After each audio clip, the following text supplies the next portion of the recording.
আফসোস যদি তাকে বন্ধু না বানাইতাম।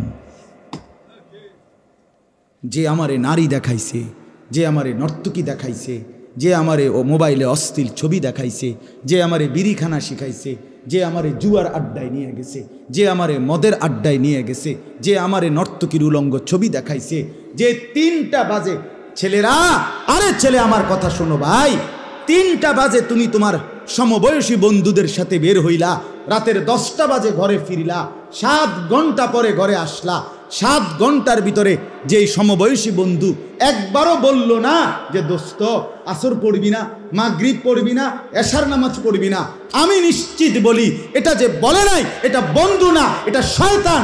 শয়তান, এটা শয়তান, এটা শয়তান বেটা, এটা ইবলিস বেটা, এটা শয়তান, শয়তান। বন্ধু কিসের আবার বেটা? এ তো তোরে নষ্ট করে দিবে বেটা, এ তোরে উলঙ্গ ছবি দেখাইয়া নষ্ট করে দিবে, এ তোরে মদের আড্ডায় জুয়ার আড্ডায় নিয়ে তোরে শেষ করে দিবে, এ তোরে অসৎ কোনো নারীর পাল্লায় ফেলে দিবে। যে মেয়ে বিবাহের পূর্বে নিজের জীবন নষ্ট করে, যৌবন নষ্ট করে, নিজের রূপ নষ্ট করে, এই বেহায়া তোমারে কি সুখ দিবে বলে? আল্লাহ নবী সাল্লাল্লাহু আলাইহি সাল্লামের সাংঘাতিক হাদিস কই? নবীজি সাল্লাল্লাহু আলাইহি সাল্লাম বলছে যে মদ খায়, নেশা করে, আহা, নবীজি বলেন তার প্রথম লানত হলো তার নামাজ ছুটে যায়, তারাকাস সালাহ।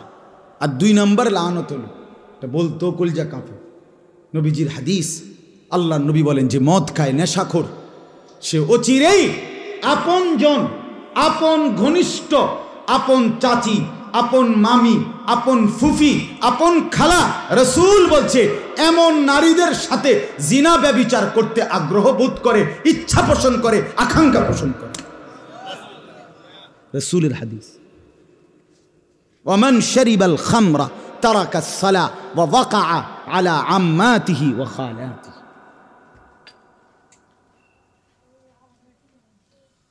তার কাছে নেশাখোর, বিড়িখোর, অশ্লীল ছবি, উলঙ্গ ছবি, বড় মোবাইল ব্যবহার করে সারা রাত নগ্ন ছবি দেখে যুবকের কাছে আপনজন, আত্মীয়, চাচাতো বোন, খালাতো বোন, মামাতো বোন, ফুফাতো বোন, এমন বোন নিরাপদ না। এই জানোয়ার দুনিয়া তসতস করে দিবে, এই জানোয়ার সংসার শেষ করে দিবে, এই জানোয়ার সমাজ নষ্ট করে দিবে।